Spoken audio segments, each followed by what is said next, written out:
오늘 말씀은요, 우리 예수님 심장 이식하기라는 제목으로 말씀을 나누겠습니다.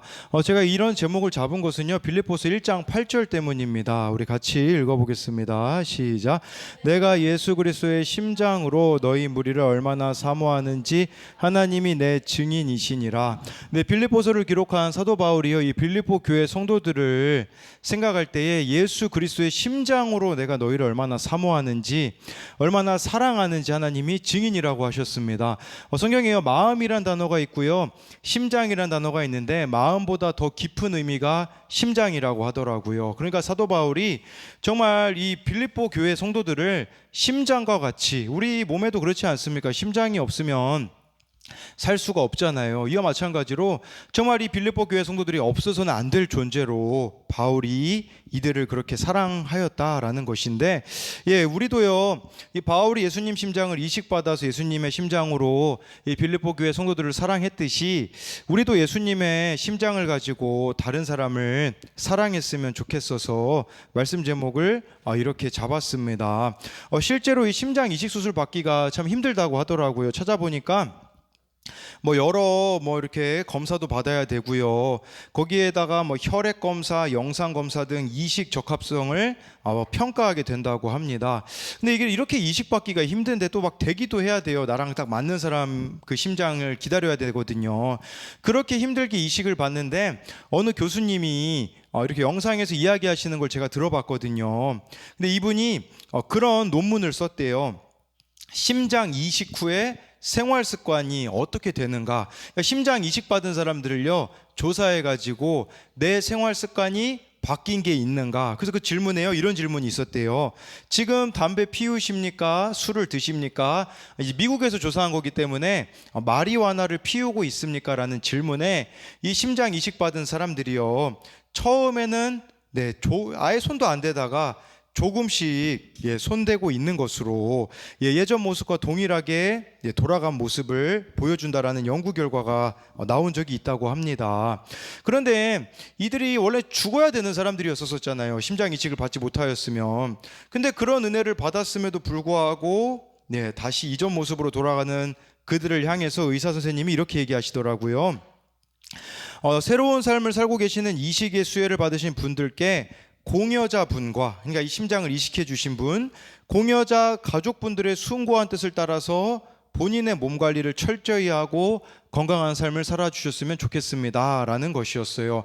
이 심장을 준 게 그냥 준 거겠습니까? 이 가족들이 줄 때도 그게 얼마나 쉽지 않은 선택이었겠습니까? 그걸 안다면 다시 그렇게 예전 모습으로 돌아가서는 안 된다라는 것이겠죠. 저는 이 영상을 보면서 들었던 생각이 뭐냐면, 우리는 예수님의 생명의 은혜를 받은 자들이 아닙니까? 그렇다면 더 이상 우리가 예전의 삶으로 돌아가서는 안 된다라는 것입니다. 오늘 말씀을 통해 예수님 심장을 이식받기 위해서 우리가 어떻게 해야 될지 함께 살펴보도록 하겠습니다. 첫 번째로요, 예수님 심장을 이식받기 위해서는 지금의 환경이 복음에 합당하게 살기 위한 최적의 환경임을 인정해야 합니다. 우리 27절, 28절 말씀을 같이 읽어보겠습니다. 시작. 오직 너희는 그리스도의 복음에 너희에게 가보나 떠나 있으나 너희가 한 마음으로 서서 한 뜻으로 복음의 신앙을 위하여 협력하는 것과 무슨 일에든지 대적하는 자들 때문에 두려워하지 아니하는 이 일을 듣고자 함이라. 이것이 그들에게는 멸망의 증거요 너희에게는 구원의 증거니 이는 하나님께로부터 난 것이라. 빌립보 교회 성도들이요, 27절에 보니까요, 복음에 합당하게 생활하라고 하고 있습니다. 이것은 메시지 성경에는요, 그리스도의 메시지에 합당한 삶을 살라라는 의미가 있고요, 이들에게는요, 더 구체적으로 말하자면 천국 시민권자답게 생활하라는 것이에요. 즉 그리스도인의 정체성을 잃어서는 안 된다라는 것입니다. 근데 이들이 마주하고 있었던 환경이 어땠을까요? 이 빌립보 지역에는요, 퇴역 군인들이 와서 살았다고 하더라고요. 퇴역 군인들이요, 이들에게 또 혜택을 황제가 베풀어 주어 가지고요, 세금도 정말 더 적게 내고, 로마 시민권자답기에는 너무 좋은 환경이었어요. 로마에 충성하며 살면 잘 먹고 잘 살 수 있는데, 그런데 이들이 천국 시민권자로 산다면, 예수님 믿는 자로 산다면 어떻게 될까요? 28절에 보니까요, 불편해질 거라고 말씀해 주고 있어요. 우리가 예수님을 믿는 삶을 바르게 살아가잖아요. 28절에 무슨 일에든지 대적하는 자 때문에 두려워하지 아니한다. 이 말이 무슨 말이냐면, 저 말이 빌립보 교회 성도들을 방해하는 사람들이 있었다라는 것을 말씀해 주고 있는 것이에요. 이것에 대한 부연 설명으로 바울이요 29절에 이렇게 말씀해 주고 있어요. 같이 읽어볼게요. 시작. 그리스도를 위하여 너희에게 은혜를 주신 것은 다만 그를 믿을 뿐 아니라 또한 그를 위하여 고난도 받게 하려 하심이라. 첫 번째는 우리에게 예수님이 이런 은혜를 주신 것은 예수님 믿게 된 거, 그리고 예수님을 위하여 고난도 받게 하려 하심이라고 하는데, 새 번역 성경에는요 이렇게 번역했더라고요. 하나님께서는 여러분들에게 그리스도를 위한 특권, 즉 그리스도를 믿는 것뿐 아니라 또한 그리스도를 위하여 고난을 받는 특권도 주셨습니다. 첫 번째 특권은 우리가 받아들일 만하잖아요. 내가 예수님 믿게 된 거, 와, 이거 엄청난 특권이다. 왜냐하면 예수님 믿어야지만 천국에 들어갈 수 있기 때문에. 근데 두 번째는 여러분 진짜 특권으로 여기고 있습니까? 고난을 받는 특권도 주셨다라고 하는데, 우리의 자세는 어떠하냐라는 것이에요. 예수님을 위하여 받는 고난, 이것을 우리가 과연 특권으로 여기고 있느냐라는 것이에요. 우리에게는요 이런 이야기가 될 수 있어요. 고난이 특권이라는 것은요, 여러분 삶에 없었으면 하는 사건, 없었으면 하는 사람들이 있잖아요. 그 사람들이 우리에게는 고난일 수 있습니다. 그런데 한번 생각해 보세요. 그 사건들이 만약에 없었다면, 그 사람들이 내 인생에 없었다면 어떨까요? 제가 오늘 여기 1층에서 좀 이렇게 하나님과 교제하는 시간을 보내는데, 제가 목사로서 원하는 것은요, 제게 맡겨진 사람들이 변화되는 것인데, 그런 생각으로는 한번 해봤어요. 만약에 우리 교회 사람들이 다 변화되면 어떨까 생각을 했거든요. 그러면 제가 첫 번째로는 할 일이 없겠더라고요. 그러면 나는 이제 쓸모가 없겠구나. 그래서 이 변화되지 않는 사람이 존재하는 것은 내가 아직 쓸모가 있으니까 감사함으로 나아가야겠다는 생각이 들었고요. 또 한 가지는요, 만약에 제가 원하는 대로 다 됐으면 어땠을까요? 그러면요 제가 괴물이 되었을 거라는 생각을 했어요. 그러니 오히려 제가 원하지 않은 환경에 있는 것이 감사가 되더라고요. 여러분, 우리를 힘들게 하는 사건들, 사람들이 있는 환경이 힘든 환경이 아니겠습니까? 그러나 그것이 우리를 천국을 사모하게 만드는 겸손한 환경이라는 것이, 여러분 이 땅에서 너무 잘 돼봐요. 막 문제도 없고요. 자녀들도 한번 말을 잘 듣는다고 생각해 보세요. 막 부모님도 완벽해요. 막 용돈 주세요 하면 막 100만 원씩 준다고 해봐요. 그러면요 천국 안 꿈꾼다니까요. 여러분, 천국 가고 싶은 마음 안 든다니까요. 그래서 주신 거예요. 이 힘든 환경 왜 주셨냐? 천국 소망하라고. 이 땅에서 잘 먹고 잘 살면 누가 천국을 소망하겠습니까? 그러니 힘든 사건들, 힘든 사람들을 나에게 허락하셔서 천국을 소망하게 하셨다라는 거죠. 이걸 묵상하다가 이제 떠오른 장면이 있는데, 제가 이제 필리핀에서 이제 대학교 2학년 때부터는 선교단체에 가서 살았거든요. 선교단체에서 이제 사는데 정말 열악했어요. 그 선교단체가 있던 건물이요, 도로 옆에 있었거든요. 창문 열면요 막 매연이 막 들어오고, 필리핀은 그 찌푼이라는 교통수단이 있는데 소리도 크죠. 매연도 엄청 많이 납니다. 그러면 제가 살고 있는 곳은요 막 창문 열면 매연이 그냥 막 들어오고, 이 자동차 지나가는 소리가 너무 커가지고요 잠자기가 쉽지가 않더라고요. 그리고 이제 음식도 이제 우리나라 분이 해주실 수 있는 분이 없어서 그 필리핀 분에게 이제 한국 음식을 가르쳐 줘가지고 그분이 이제 하시는데, 가끔은 이게 무슨 요리인가 할 때가 있습니다. 이제 맛도 이게 무슨 맛인가 이제 그럴 때가 있어요. 근데 이렇게 필리핀 유학생들이 빛을 발하는 순간이 있습니다. 언제 빛을 발하냐면, 다른 나라에 선교 갈 때 빛을 발해요. 일본과 터키랑 중국을 나눠서 갔는데요, 필리핀 유학생들은요 너무 그곳에 있는 선교사님들이 좋아하세요. 왜냐하면 겸손하거든요. 예를 들어 막 미국에서 온 애들은요 있잖아요, 막 좀 약간 교만함이 있어요. 이제 좀 좋은 데 살다 왔잖아요. 막 혀도 좀 굴리고 음식도 좋은 거 먹다가 오다가, 저희는 필리핀 살다 왔잖아요. 음식도 겸손하죠. 삶도 겸손하니까 일본 가면 일본이 너무 좋고, 중국 가면 중국이 너무 좋고, 터키 가면 터키가 너무 좋은 거예요. 필리핀보다 낫거든요. 그러니까 거기서 막 어떤 친구들을 만나도 뭐 거기다 영어도 되니까 정말 이렇게 필리핀 유학생들을 그곳에 계시는 선교사님들이 좋아하는 것을 보게 되었어요. 뭘 이야기 드리고자 하는 거냐면 나에게 허락된 이 겸손한 환경이 복음에 합당한 천국 시민으로 만들어 주는데 최적의 조건이라는 것을 해야 된다는 거예요. 하나님이 나를 너무 잘 아시기 때문에요.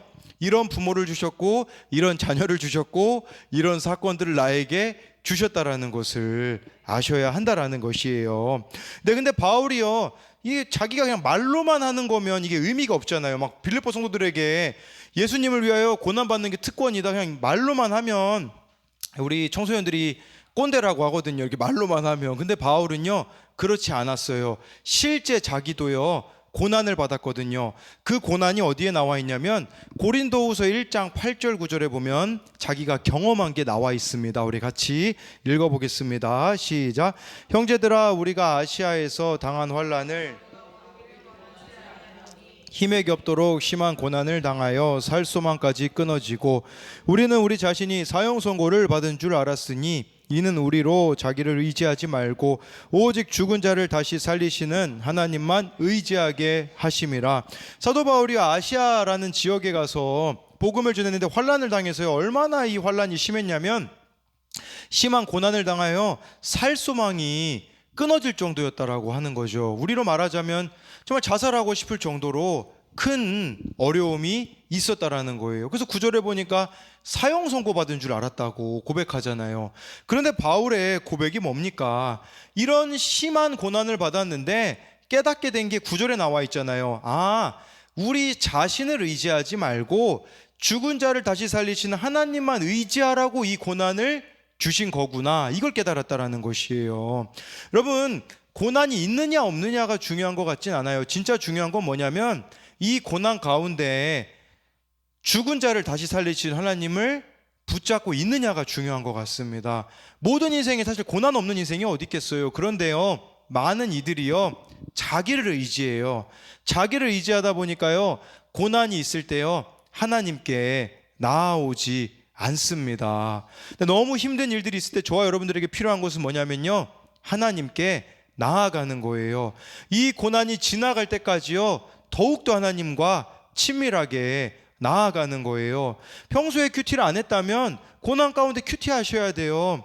큐티를 하시는 분이라면 고난 가운데 말씀을 읽으셔야 되고 더 기도로 나아가야 되고 이것이 지나갈 때까지 하나님만 의지해야 되는데 하나님만 의지하지 않으니 우리가 잘못 생각해가지고 이렇게 하나님이 나를 버리셨다라고 생각하거나 그 순간조차 자신을 의지하기 때문에 문제가 해결되어지지 않는다라는 것이에요. 그래서 이것에 대한 적용 질문은요, 지금 내 환경이 예수님 믿기에 가장 좋은 환경임을 고백합니까? 내게 없었으면 하는 사건, 사람들을 통해 내가 하나님께 다루어져야 하는 부분은 무엇입니까? 두 번째로요, 예수님 심장을 이식받기 위해서는 예수님처럼 종이 되어 사람들을 섬겨야 합니다. 우리 빌립보서 2장 5절부터 8절을 같이 읽어보겠습니다. 시작. 그는 근본 하나님의 본체시나 하나님과 동등됨을 취할 것으로 여기지 아니하시고 오히려 자기를 비워 종의 형체를 가지사 사람들과 같이 되셨고 사람의 모양으로 나타나사 자기를 낮추시고 죽기까지 복종하셨으니 곧 십자가에 죽으심이라. 네, 여기 6절 말씀에요, 예수님은 하나님의 본체셨대요. 본체라는 말은 하나님의 본질이었다라는 뜻입니다. 하나님하고 본질이 같았다라는 뜻이에요. 그러니 즉 하나님이셨다라고도 할 수가 있는 것이죠. 여러분, 하나님의 아들이신 예수님이 그럼 이 땅에 오시면요 어떤 모습으로 오실 수 있었을까요? 왕으로, 그 당시 로마 시대였기 때문에 황제의 모습으로 올 수 있었잖아요. 그런데 7절에 6절에 있는 본체랑 똑같은 단어가 쓰였는데 종의 형체를 가지셨대요. 이 형체라는 단어가요, 같은 단어가 6절에 나와 있는 본체랑 같은 단어예요. 종의 본질을 가지사 사람들과 같이 되셨다라고 말씀해주고 있어요. 하나님의 아들이 이 땅에 2000년 전에 오실 때요 종의 모습으로 오셨다라는 거죠. 예수님이 어디서 태어나셨습니까? 인간의 몸을 입고 온 것만 해도요 낮아짐인 거거든요. 근데 이 땅에 오셨을 때도요, 말 구유에서 태어나셨잖아요.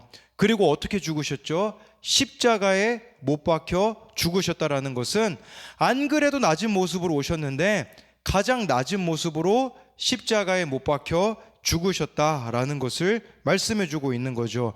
누구 때문일까요? 나 때문이라는 사실이에요. 나의 구원 때문에 예수님께서 그렇게 하나님의 아들이면서도 불구하고 종의 모습으로 한 사람 한 사람을 섬기셨다라는 거죠. 예, 이 사랑을 알면 우리가 어떻게 되어질까요? 우리도 다른 사람의 종이 되어서 살아갈 거예요. 정말 이 사람의 구원을 위하여서 살아가게 되어질 것이라는 거겠죠. 예, 우리 청년들 같은 경우는 보지 않을 드라마인데요. 이제 제가 좀 나이를 먹나 봐요. 예, 이제 고려 거란 전쟁 왜 막 이런 드라마가 재미있어요. 옛날에 이해가 안 됐거든요. 아니 왜 저희 아버지가 옛날에 그 왕건 볼 때 최수종 씨잖아요. 왜 저런 왕건 같은 걸 보시지 그랬는데 저는 이제 알겠더라고요. 아 이게 재밌구나. 나이를 듣고 있나 봐요. 최수종 씨가 이제 거란 고려 전쟁이라는 사극에 이제 강감찬으로 나오는데요. 저희 또 강씨 가문에 한 업적을 이루신 강감찬. 근데 거기에요 이 강조라는 이제 장수가 나와요. 고려의 장수인데 이 사람이요 반역을 일으켜서 그 고려 왕 목종을 시해하고요 현종을 왕으로 세웁니다. 현종을 왕으로 세웠는데 사람들의 이미지가 어떨까요? 네, 유아가 고개를 젓지만 나중에 이런 게 재밌을 날이 올 거예요. 아직 인생의 맛을 몰라서.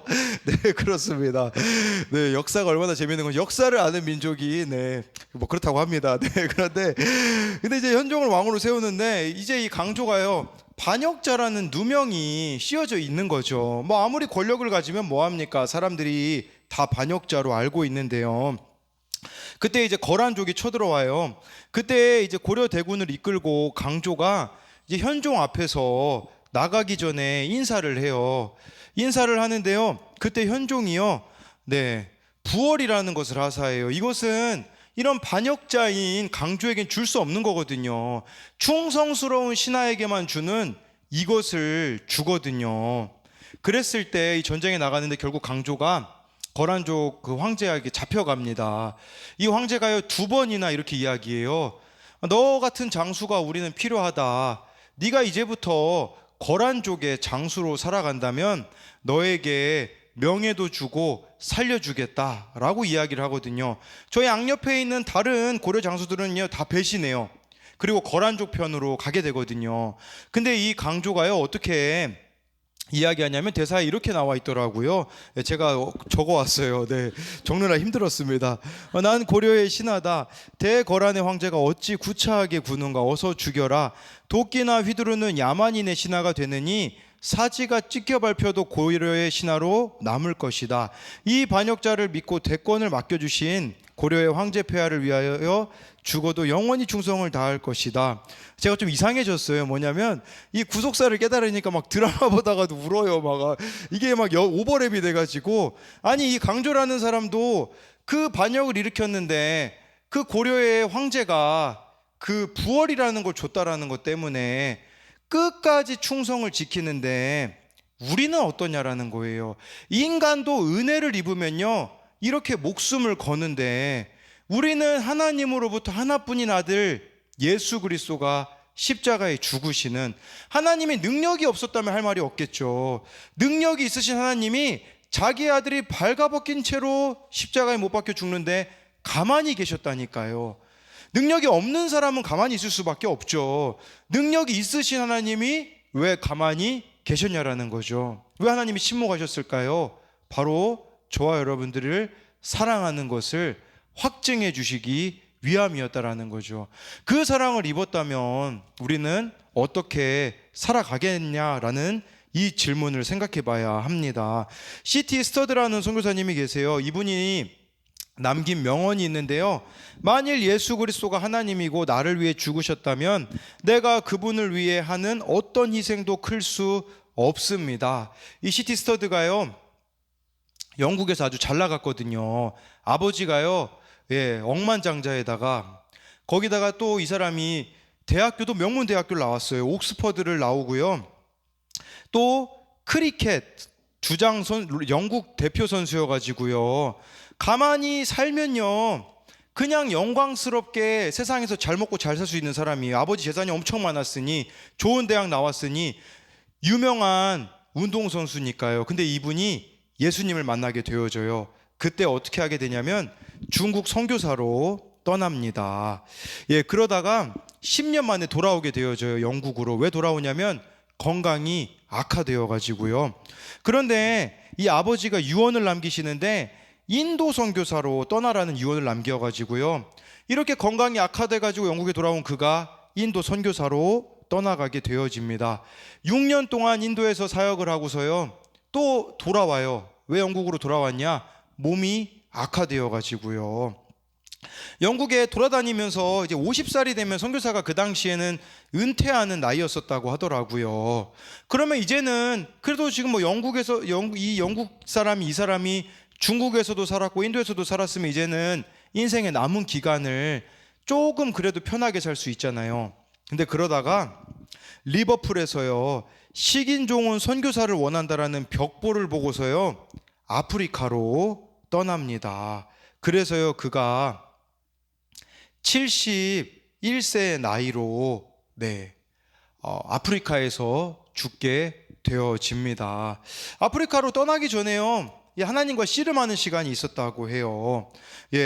왜냐하면 아프리카로 가는데 이 심장쇠약으로 그가 병중에 있었기 때문에 의사도 강력하게 반대했다고요. 그래서 하나님 앞에 기도했어요. 하나님이 이렇게 말씀하시는 것 같았대요. 내가 가는 게 어떠냐? 하나님, 의사가 가지 못하게 할 겁니다. 그때 하나님 이렇게 이야기하셨다고 해요. 내가 좋은 의사가 아니더냐? 내가 너와 함께하지 않겠느냐?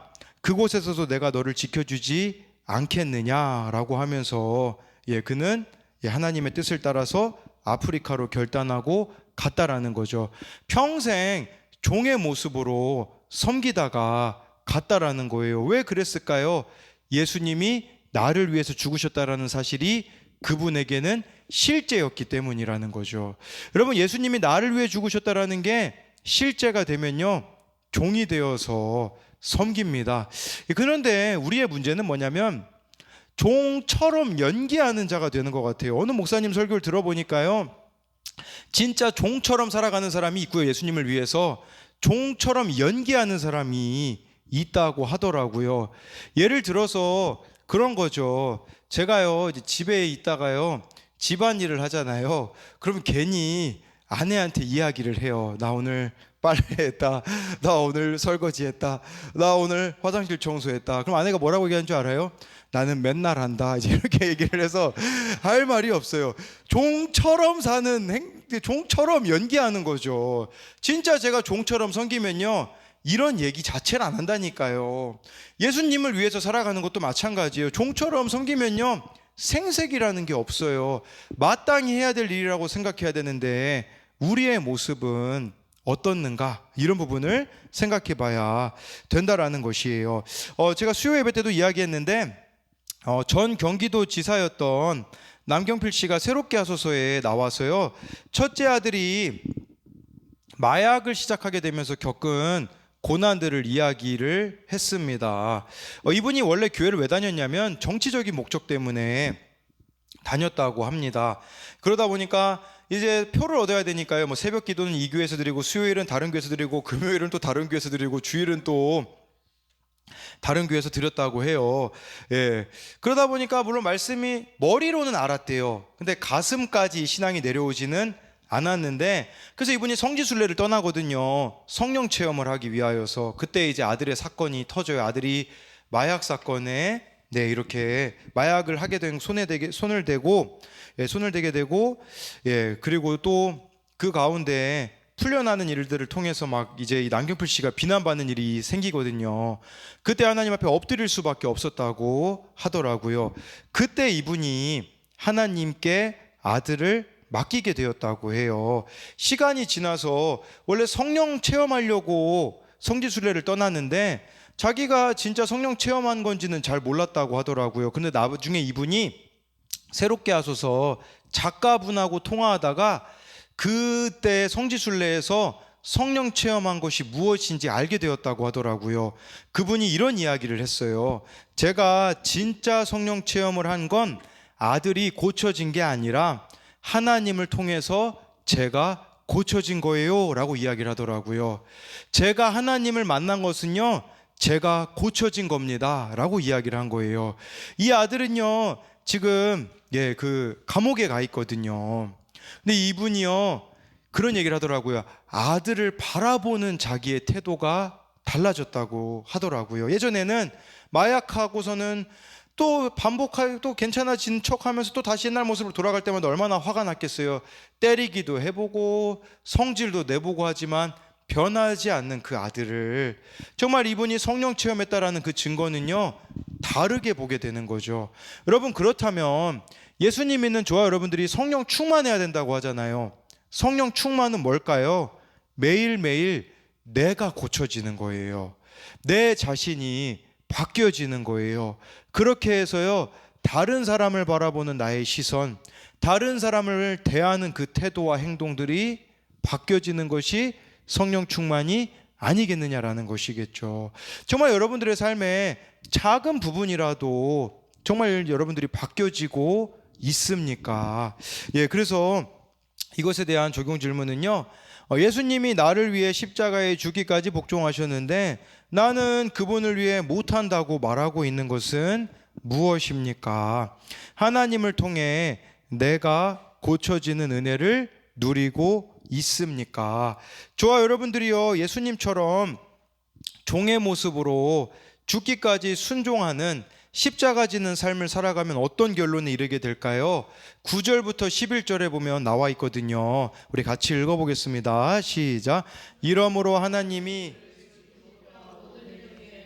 이름을 주사 하늘에 있는 자들과 땅에 있는 자들과 땅 아래에 있는 자들로 모든 무릎을 예수의 이름에 꿇게 하시고 모든 입으로 예수를 주라 시인하여 하나님 아버지께 영광을 돌리게 하셨느니라. 예수님이 십자가에서 죽으셨잖아요. 끝이 아닙니다. 부활하셔서 가장 높이 세우시고 11절에 보니까요, 하나님께 영광을 돌리게 하셨다라는 것입니다. 여러분, 우리가요, 종처럼 다른 사람들을 섬기잖아요. 예수님처럼. 그러면요, 정말 주님이 나를 높이실 것이고 하나님이 우리들을 통해서 영광을 받으실 거라는 것입니다. 아까 말씀드린 그 남경필 전 경기도 지사였던 그분이요, 하나님께서 이분을 만나주시면서 그런 얘기를 하셨다고 하잖아요. 내가 너의 아들을 고칠 테니 너는 마약하고 있는 다른 자들을 고치라는 그 사명을 주셨다고 하더라고요. 이해가 안 되잖아요, 아들이 마약하는 거. 근데 그 마약 사건이 없었다면 자신은 마약하고 있는 사람들을 공감할 수도 없고 이런 사명이 주어지지 않았을 거라는 것이에요. 저와 여러분들에게 주어진 어려운 문제들이 있잖아요. 그 어려운 문제들을 끝까지 십자가 지고 저와 여러분들이 그 문제들을 끌어안고 가잖아요.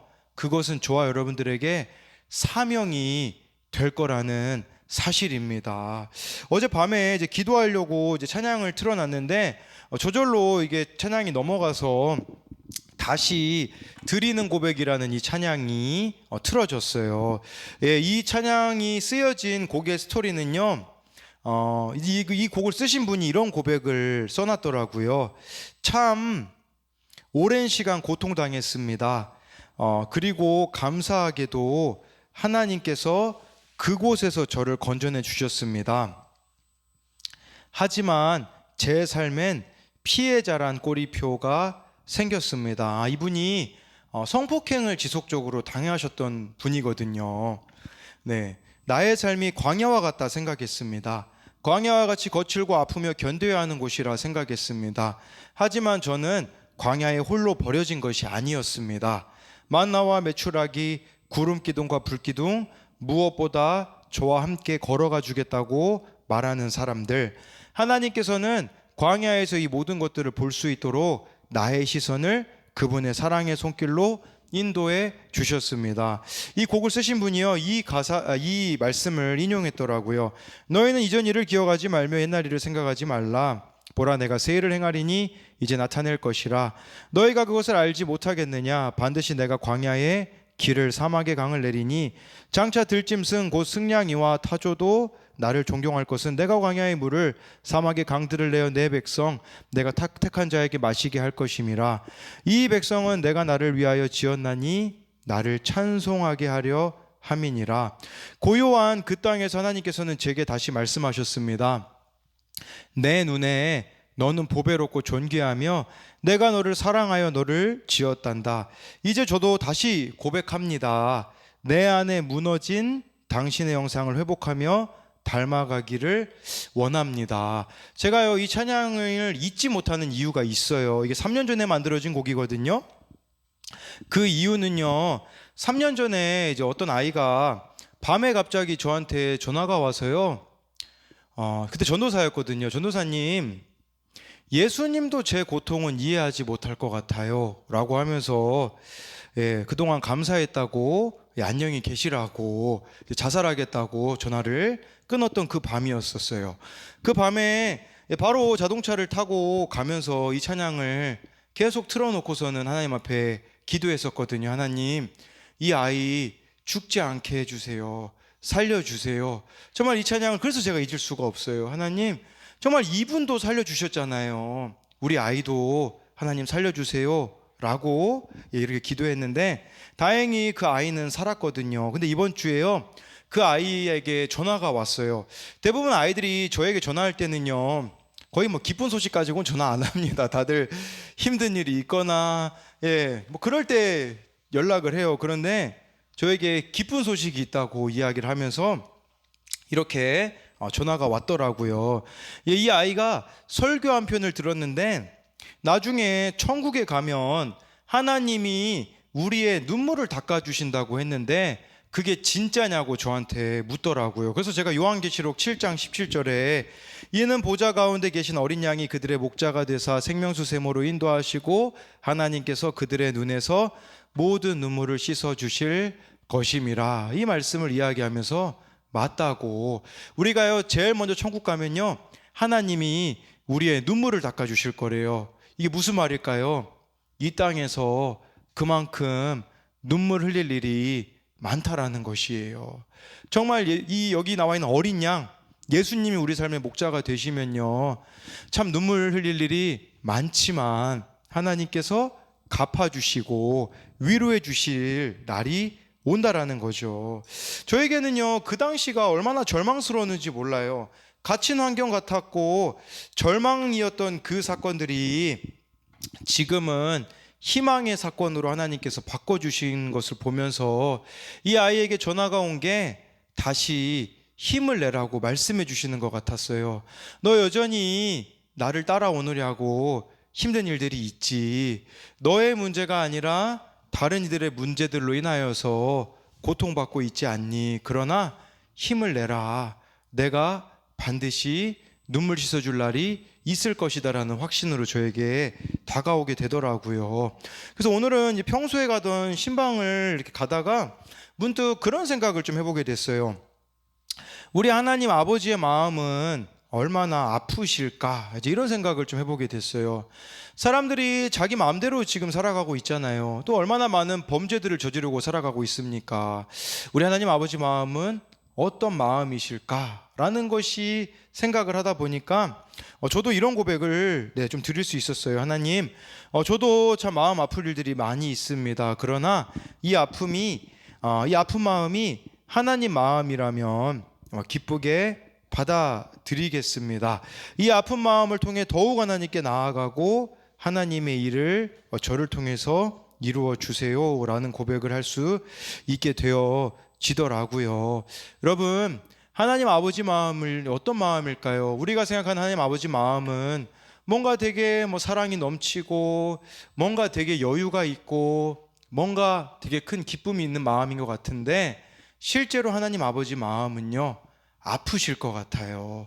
저와 여러분들이요 예수님의 심장을 갖는다라는 것은요 아픔에 동참하는 겁니다. 하나님이 아파하시는 그 같은 아픔을 가지고 정말 다른 사람의 구원을 위하여서 종처럼 섬겨내는, 그리하여서 한 영혼을 하나님께로 인도해내는 그런 사명자가 되는 저와 여러분들이 되었으면 좋겠습니다.